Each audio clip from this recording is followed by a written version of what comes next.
So the big news this week is Phil Spencer is retiring as the CEO of Xbox. And it's really weird timing this because it is Xbox's 25th anniversary, I think, this year. I thought he would have hung about until then. And also, it was kind of late breaking news on a Friday, so that I always find bad news gets released by companies then, so that markets can't react, too much to it, kind of settles over the weekend while the markets are closed. And also, sometimes the media can't respond as much as well, or as quickly. But this was surprising. I guess a lot of people thought this would happen at some point, but just not right now. And in the manner it happened, and the fallout from it, and who's taking over, which we'll get into today. So if you're not aware of this, Phil Spencer took over in 2014 during a pretty rough time for Xbox after the whole Xbox One Don Matrick fiasco, where they launched the Xbox One and it was a complete disaster. It was just so focused on like TV and entertainment, and like gaming was an afterthought. It was expensive, it was underpowered, it came bundled with Kinect, which nobody wanted, and was just a disaster. So Phil took over after that point and, kind of, I would say, steadied the ship, did well initially, I thought. And I just wanted to say, like, what I've seen of Phil and all the interviews and everything, he seems like a great guy. And some of the stuff that's happened later on, it doesn't seem like it would be his decisions, if you ask me.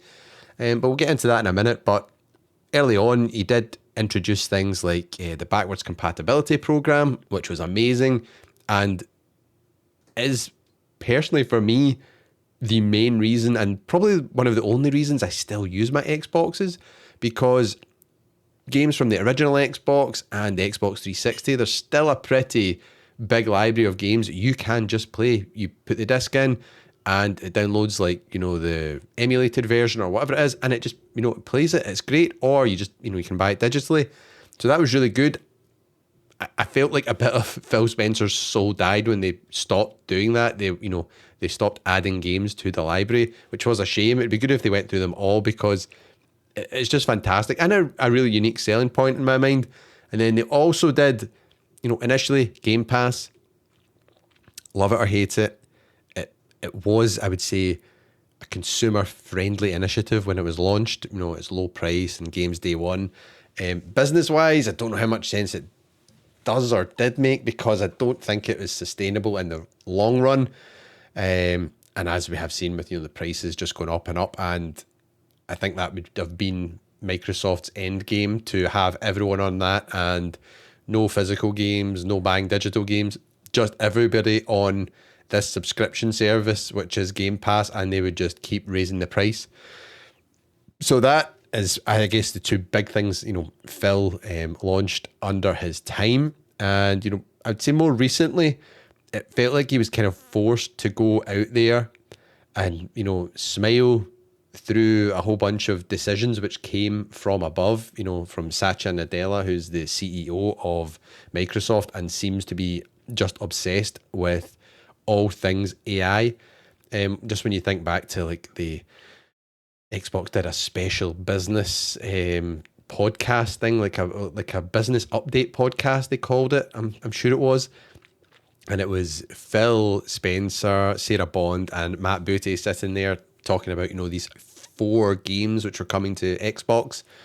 And then, the floodgates just opened. Everything was going to Xbox, going to Switch, you name it. So that didn't pan out as, we expected. Also, when another thing, I guess, big under Phil's tenure was, buying up studios. They pretty much bought up half the industry. So they bought, Bethesda for a couple of billion, and then for like 70 billion, they bought Activision, Blizzard, King, Call of Duty, and a ton of other franchises. And I think, I just think they would have done that to be aggressive and have more exclusives, because their first party studios were stumbling, which we'll talk about in a little bit as well. So I genuinely think, Phil would have wanted to be a bit more aggressive and have more exclusives to help sell more consoles, because the Xbox Series X, it is a great bit of hardware. It's a really good console. It's a good bit of kit. Maybe they did make a mistake releasing the the Series X and S. They should have just had, one power level for the two consoles. Even if it was a lower powered Series S, I know people would say, oh, you're holding the industry back, but if they were both at that same level, one with a disk drive, one not, it would still, I think, have been easier for developers, because that would have then just been the Xbox target. The same way like PlayStation, you have the digital and then the full fat one with the disk drive. It's still the same hardware inside. It's easier for the developers. So maybe that was a bit of a mistake in hindsight. I did really like the Series S. I thought it was a nice bit of hardware as well. But Phil's gone. He's announced he's retiring. Then Sarah Bond, who was basically, it seemed like she was groomed to be Phil's replacement. She was going to be the new head of Xbox out of the blue on the exact same day. And I think probably or seemingly for not receiving the expected promotion to, the CEO of Xbox, she left the same day. It was like, what? Okay, here we go. What's happening here? Something's going on behind closed doors. So, and then almost immediately we had this article from Tom Warren at The Verge, which kind of like, it felt like a bit of a hit piece. It was blaming her for everything, it kind of seemed like. For the momentum shift to the terrible, this is an Xbox ad campaign, which I personally hated. I thought it was absolutely garbage. And it seems a bit obvious like they're using her as a scapegoat to maybe, distance themselves from a lot of these recent failures. Maybe she was, on point for these decisions, but there is plenty of other leadership there and above her and beneath her. So it feels to me like they're maybe pinning the blame on her a little bit here. And as much as I do like Tom Warren's reporting and a lot of the stuff he writes about, I think The Verge is great reading stuff over there. He's very much like a Microsoft mouthpiece, I think, at this point, He could be like Microsoft's PR. So take all that with a pinch of salt. And then it didn't end there, all the changes. We then had the new CEO. And we were like, who's this going to be? Some, big time experienced leader from the gaming world. And no, it wasn't. It kind of came out of the blue, out of left field. And the new CEO is Asha Sharma. And she comes from a heavy AI background within Microsoft, having focused on core AI and Microsoft Copilot for the last 2 years. Oh. Now, we need to give everyone a chance here and not, jump on the negativity bandwagon. But as soon as I heard that, I thought, oh no, Microslop strikes again. She's saying all the right things, right? So give her credit there. Like, she's put out statements and she's saying about she's going to focus on the, the core of Xbox again, focusing on the console, all this kind of stuff. All good stuff, which you read and you go, yeah, that's great. But if you've ever worked in the corporate world, like I have previously, it felt like just CEO buzzword soup. It had every kind of, CEO, generic buzzword statement that they usually use to appease customers or, stakeholders whilst doing whatever else it is they actually want to do. So I was like, okay, that's what you expected. And then she immediately jumped onto Twitter, and it felt like she was kind of trying to recreate the kind of Phil Spencer kind of aura and connection he has with gamers, because he is a gamer. He plays games all the time. You can even add him on like Xbox and follow him on Xbox, so he kind of shows up on your friends list. And I've got him on it, and he's not recently. He's not been. Maybe I deleted him. I can't remember. I'll need to check. But sorry, Phil.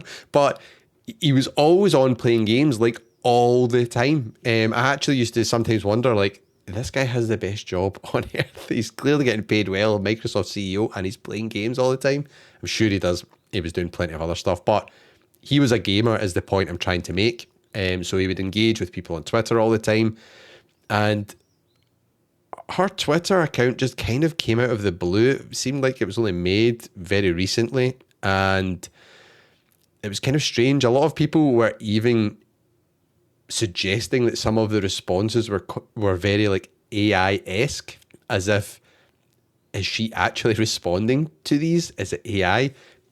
Now, I hope people at Microsoft would not be stupid enough to do that, because if they actually find that out and that was the case, which I hope it's not, I hope it's just a case of, a CEO being like a fish out of water here in this world that they're not really familiar with and trying to, navigate their way around it. So they kind of seem a bit awkward and clunky. But it was kind of bizarre, some of the responses. And then it continued. This is the one that caught my eye. An Xbox gamer or fan on Twitter basically dropped them a tweet saying, we'd really like exclusives to return, and she replied saying, heard you, which is a huge statement to make, because Xbox is shipping pretty much all their first party games now on PlayStation. Think about it, Halo's on the way next. Once that arrives, they really have no exclusive first party games left that have not really went over, which are big ones. Flight Simulator's over there just now on PlayStation. You've got Forza Horizon 5's there. Forza Horizon 6 is on the way later on this year. Starfield, I guess, has not made the jump yet, albeit that was definitely not the success they were hoping it was going to be. But the point I'm making is they're all over there. It would be a massive turnaround if they decided not to. I personally think it would be better for them if they did do that. They got aggressive again, bring back that only on Xbox sticker used to see on the 360 game cases. Get aggressive, get some good exclusives on the go. It might help with their console sales. However, it does look like they're going the way of, becoming a PC in the future instead of being a console, so it might not then matter as much. And then this wasn't all the news, because then more, which just kind of surprised me, was Matt Booty got promoted. Yes. I have no idea what the hell this guy does. And this might be one of the biggest concerns out of all of these things, because he's been promoted to Chief Content Officer. He used to be, I think he was the head of Xbox Game Studios since 2018, so that's a long time he's been in the hot seat. And look at Xbox's top IPs over that time. They have been properly mismanaged. I remember in an interview previously, Phil Spencer said something like, if we lose Halo, we lose Xbox. And then we had Halo Infinite was meant to be a Series X launch title. It didn't launch alongside the console. Big miss. The trailer looked pretty crap. There was pop-in. Textures looked really basic. Then when it did launch, it felt like a completely half-finished game. It felt like one biome for a much bigger game where you'd maybe go into different biomes, different areas, different locations. It just was such an own goal when that could have been, the flagship title for the console. Then, think about other games like Redfall. They hyped up Redfall so freaking much, and it was absolutely garbage. And I'm saying that I played this on launch day on Xbox Series S via Game Pass, and oh my word. People, I don't know what to tell you. It was so bad. There was screen tearing all over the place, textures not loading in. There was artifacts popping up you'd see if your GPU was on its way out and about to blow up. It looked terrible. And the actual game wasn't that good either. So it's it hyped this up, the new big thing from Arcane Studios, and then this dropped. You're how did they not know that? They must have been playtesting this. How does that get through, any form of testing, user testing? I'm sure they had a whole bunch of gaming influencers and all that as well, playing it and checking it out. And supposedly they did do that at one point, but they played a different build from the build that we got, launched. So you're what the hell's going on? And then that's not all. Starfield. Actually, let's park Starfield for a minute, because there's another one which I also couldn't believe the state it shipped in. So we had Forza Horizon games have been incredible, amazing, and one that, shares its namesake with is Forza Motorsport. That was Xbox's version of Gran Turismo. So Gran Turismo, when it launched, super polished, amazing, driving simulator, the real driving simulator. And then we had Xbox again. This is maybe part of the problem. They overhype everything and then underdeliver. So they overhyped again Forza Motorsport. And this is another one I played. And there's videos on one of my other YouTube channels of me playing this and driving along, and the actual track disappears. The car is like floating. You're like, kind of important in a driving game, you know, maybe you could let it fly if, you know, a couple of trees don't appear or pop in or glitch or something. But the actual track disappearing, it was like I was playing Mario Kart Rainbow Road. I was like, what is going on here? So that shipped in a poor state as well. Then let's get on to the big one here. Starfield. This is the one which I think was the last straw. I think if Starfield was successful, they would have remained in the exclusives game and, you know, kept exclusives for the Xbox consoles. It didn't. It was not like this huge title they thought it was going to be. They thought this was going to be like the next Skyrim or something, and it just wasn't. And then when you play the game, I could not believe the amount of loading screens in it. It could have been so much better, but it was like a loading screen simulator. Between every, like, you know, area and room and stuff, there was a loading screen. I was like, what is going on here? And it just totally breaks the immersion. And again, overhyped it with, you can go to every planet, here, there, everywhere. There's thousands of galaxies. And it's like, you would be better playing No Man's Sky. Seriously, a much better game. And then we've had other people who've been involved with Xbox chipping in on these huge changes, because having a CEO who's not a gamer being in charge of Xbox, I think it's totally fine. I don't think you need to be a gamer. Like, I don't think that's a prerequisite to, you know, being able to run a good business. However, I do think her having experience of the gaming world would have helped help her navigate this. You know, and just understand the lie of the land and, you know, the challenges and concerns and opportunities. She doesn't seem to have that. It seems like as well our gamer tag was just set up literally like a month ago, and who knows whether it's her that's been playing it or it's been some intern at Xbox has been told, right, go play all these games. So Sharma acknowledged the investment Xbox fans and customers have poured into the ecosystem over the years and seemed genuinely keen to emphasize her commitment to console hardware. I think that our core Xbox fans and players have invested up to 25 years of themselves in these universes and our console. I want to make sure everybody knows I'm committed to Xbox, starting with the console. We're going to keep meeting players where they are. The world continues to evolve and change. We're going to make sure Xbox is a great place for developers and players. We want to invest in reducing the artificial divide between different types of devices that they want to use with us. I think that's going to mean a lot more investment in breaking down the barriers and helping developers build ones and show up across different hardware experiences. For me, I believe Xbox starts with its fans and will grow from there. That's what I wanted to signal with the return to Xbox. That sounds like saying a whole lot, but also saying that nothing is going to change. This whole meeting players where they are and stuff, like that's just that continuation of this Xbox. Everything is an Xbox, you know. So I don't know how much any of that's going to change, you know. And then Seamus Blackley, who was the co-creator of the original Xbox, chimed in and he commented that he feels Asha is there to sunset the console. Now, I hate to say this, but I kind of agree with him.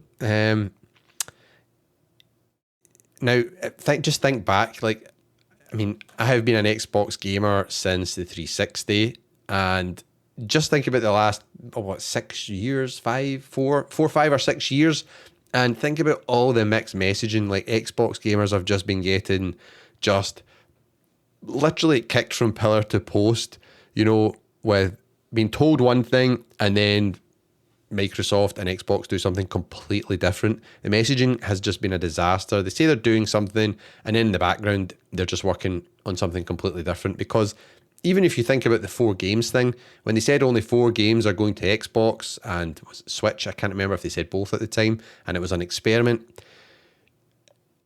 I'm sure Phil was asked point blank if Indiana Jones is going to PlayStation. He might have been asked Indiana Jones and Starfield, but Indiana Jones was definitely one of them. And he point blank said no. And then literally, it was like a month later, it was announced it was going to PlayStation. So they know that these things are happening behind the scenes, and they're just lying to, the fan base. Are we just getting sold another, fake reality here, from the new CEO, just trying to, maybe galvanize a little bit of support whilst she goes about doing whatever it is she was brought in to do, which I think is, probably one of two things. I hope she is going to do what she says she is, focus on the console back to its core. Let's see what happens. We need action, not words. Microsoft, or Microslop, as we'd love to call them. It's funny, she actually mentioned not, using AI slop in games when we had Satya a few weeks ago saying he hates that term. So I think that's all been specifically engineered.